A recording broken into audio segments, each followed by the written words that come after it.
Viviane, mes chers camarades, chers responsables des coordinations communales, membres du bureau départemental, population fière et population mobilisée de Kaffrine, je vous salue. C'est avec un immense honneur et une joie sincère que je prends la parole aujourd'hui sur cette terre noble, sur cette terre digne, sur cette terre résiliente et travailleuse. Kaffrine n'est pas pour nous un point de passage. Kaffrine est un choix politique affirmé, une déclaration de méthode, un acte de foi dans les ressources profondes du Sénégal. Pourquoi le département de Kaffrine? Mais parce qu'ici, dans ce saint département, se lie à ciel ouvert l'histoire d'un Sénégal à la croisée des chemins. Une jeunesse debout, mais trop souvent abandonnée. Des femmes combatives, mais encore très peu appuyées. Une terre certes fertile, mais jusqu'à ce jour négligée. Kaffrine est alors pour nous le miroir de nos douleurs et de nos espérances. Le reflet des combats que ARC entend porter avec conviction, avec loyauté et avec vigueur. Avant d'aller plus loin, je tiens à saluer avec chaleur et avec gratitude toutes les militantes et tous les militants d'ARC ici à Kaffrine, comme dans chaque recoin du pays. Vous êtes le souffle et la substance de notre engagement. Vous êtes celles et ceux qui résistent. Merci pour votre loyauté. Merci pour votre foi en la patrie. Merci pour votre patience, votre sens du devoir, votre amour inconditionnel pour notre pays, le cher Sénégal. Nous n'avons pas voulu faire de cette visite une simple étape de plus dans un agenda. Nous avons voulu une immersion vraie, une écoute sincère, une lecture attentive du réel.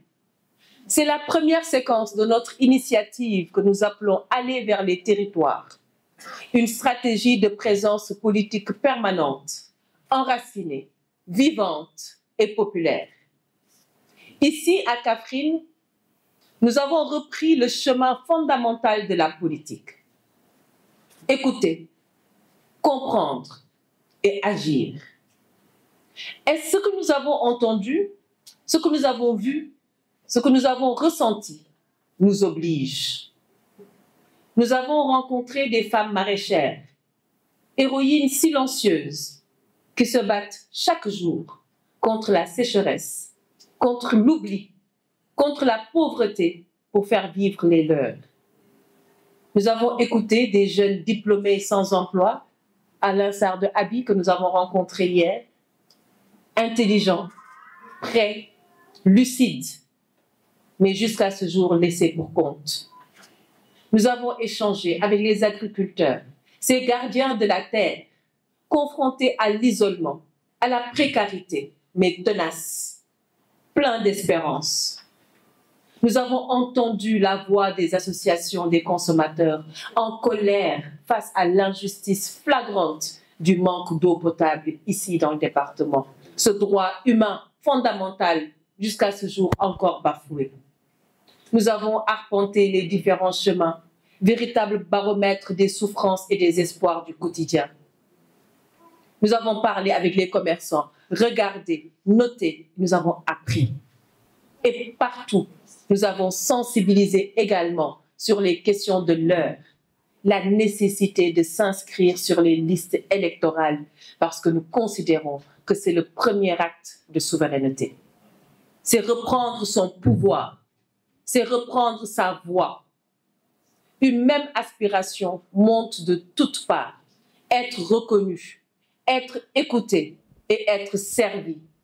Cette soif de dignité, cette exigence de justice et d'efficacité, c'est la promesse d'ARC, alternative pour la relève citoyenne. C'est cette promesse que nous incarnons et que nous portons sans relâche. ARC n'est pas un parti de salon. ARC est un parti de terrain, un parti de vérité, un parti de solution. Nous ne faisons pas de la politique pour exister. Nous faisons de la politique pour réparer, pour protéger et pour construire. Depuis quelque temps,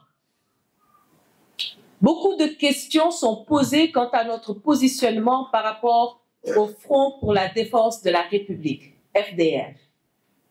Je vais y répondre sans détour, avec la transparence qui guide toujours chacun de nos choix.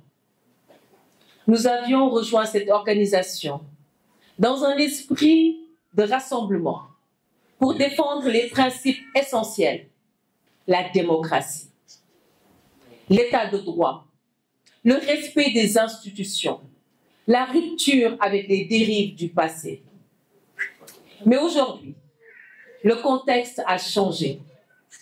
Les défis ont évolué et notre responsabilité, c'est d'y répondre avec lucidité. ARC ressent le besoin d'assumer pleinement son autonomie d'analyse, sa liberté de ton, sa capacité d'initiative. C'est pourquoi, en accord avec les instances nationales du parti, nous avons décidé de nous retirer du FDR afin de tracer notre propre chemin. Tracer notre propre chemin dans la clarté, dans la cohérence et la fidélité à nos engagements. Ce choix est fondé sur notre volonté de rester nous-mêmes et de continuer à construire pas à pas une force politique distincte, sérieuse, utile et profondément enracinée dans les attentes populaires. Nous avons une voix qui nous est propre, une vision claire et un cap à tenir, et nous le tiendrons. Donc, à compter de ce jour, le parti ARC ne fait plus partie intégrante du FDR. Sur la question du dialogue national, il est important de noter que nous accusons bonne réception des termes de référence reçus du ministre de l'Intérieur.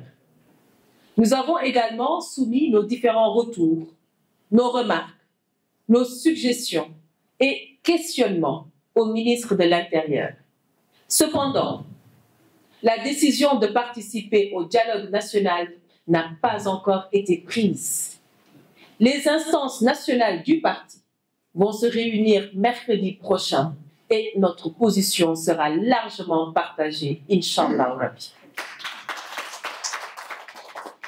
Mesdames et messieurs, permettez-moi de revenir avec humilité sur notre action parlementaire. Depuis notre entrée à l'Assemblée nationale, nous avons démontré qu'une opposition pouvait être exigeante, qu'elle pouvait être responsable et qu'elle peut être profondément utile. Notre ligne est claire: être pleinement partie prenante du débat démocratique, soutenir les bonnes initiatives lorsque ces initiatives servent l'intérêt national et combattre également fermement toutes les dérives législatives qui menacent l'état de droit ou confisquent la souveraineté populaire. ARC ne s'oppose pas par réflexe. ARC s'oppose par principe. Nous avons eu le courage récemment de saisir le Conseil constitutionnel contre la loi d'interprétation traitée pour justifier des actes contraires à l'esprit républicain. Notre recours a été décisif. Et aujourd'hui, nous espérons toujours toute la vérité et toute la justice, et ça pour tous les citoyens sénégalais. Ce n'est pas du bruit que nous faisons, c'est du travail. C'est du travail rigoureux, c'est du travail discret parfois, mais profondément structurant pour notre démocratie et le bien-être de nos concitoyens. C'est pourquoi permettez-moi de marquer avec gravité et avec humanité toute ma solidarité aux populations sénégalaises qui ploient sous le poids d'une crise économique asphyxiante. Nous sommes aux côtés de ces mères de famille qui peinent à remplir un panier devenu hors portée. aux côtés de ces pères usés par la précarité, aux côtés de cette jeunesse brillante, mais aujourd'hui désorientée, enfermée dans un présent sans issue. La souffrance n'est plus silencieuse dans notre pays. Elle est visible, elle est palpable, elle est généralisée. Et il est temps d'arrêter les diagnostics en boucle. La responsabilité des régimes passés est clairement reconnue. Et c'est ça tout le sens du combat que nous avons mené contre ce régime.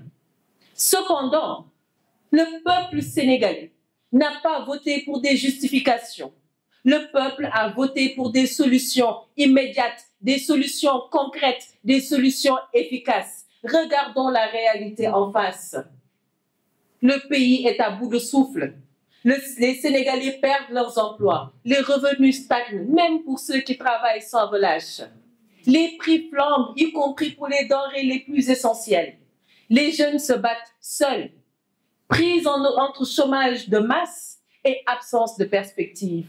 Les familles s'endettent, non pas pour investir, mais simplement pour survivre. Et l'espoir s'étiole de jour en jour. Face à cette situation de crise économique, ARC insiste, ARC exige et appelle à une vision économique solide, structurée et à la hauteur des urgences nationales. Une souveraineté alimentaire ambitieuse pour ne plus dépendre de l'extérieur pour notre propre subsistance. Un maintien, un soutien massif aux PME, véritable moteur d'emploi, d'innovation et de transformation sociale. Une industrialisation ciblée pour reconnecter notre production locale à nos besoins réels.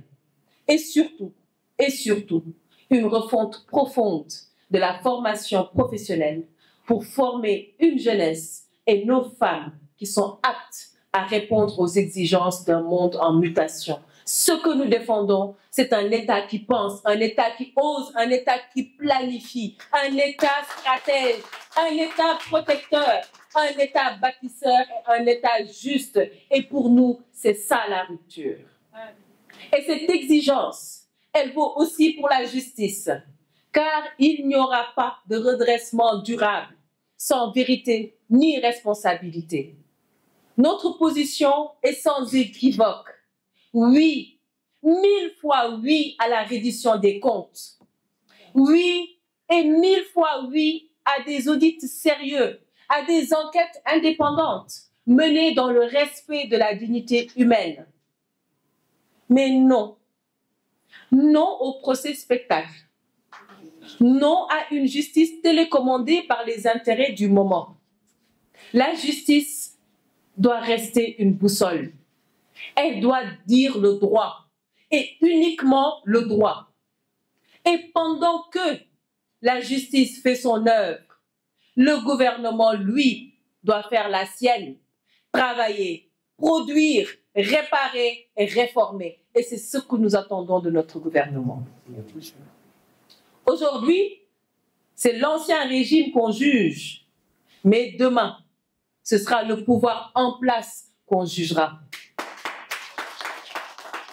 Il faudra en prendre bonne note et bonne connaissance. Et c'est pour cela qu'à l'Assemblée, chaque fois qu'on nous a interpellés sur des levées d'immunité parlementaire, nous avons pensé juste de demander à ces responsables d'aller répondre pour se justifier, pour certains peut-être défendre le fait qu'ils ne sont pas coupables, ils ne sont pas responsables, mais pour ceux qui sont responsables, vraiment les actions doivent suivre et nous comptons sur la justice pour rester dans le droit et seulement le droit. Parce que la transparence n'a ni camp, ni calendrier, ni couleur politique. La transparence est l'ossature d'une démocratie véritable. Chères militantes et responsables du parti, chers camarades, ARC est plus que jamais déterminé à mobiliser pour ses idéaux. À vous qui collez les affiches, qui animez les causeries, qui sensibilisez sans relâche, je veux dire, votre combat est noble. Votre énergie est précieuse. Votre rôle est central. Mes chers responsables du parti, nos priorités sont claires. Aujourd'hui, pour le parti, il s'agit de massifier. Massifier dans chaque quartier, dans chaque village, dans chaque hameau. Faire rayonner nos identités, vendre les cartes de membres et amplifier notre voix. Mobiliser les jeunes, les inscrire sur les listes électorales, les convaincre que leur avenir commence dans l'urne. Je vous remercie beaucoup pour votre mobilisation. Je vous remercie pour votre foi. Je vous remercie pour votre loyauté et votre engagement. Continuons. Marchons ensemble. Levons haut nos ambitions. Vive Kaffrine, vive Acre, vive la République, vive le Sénégal. Je vous remercie.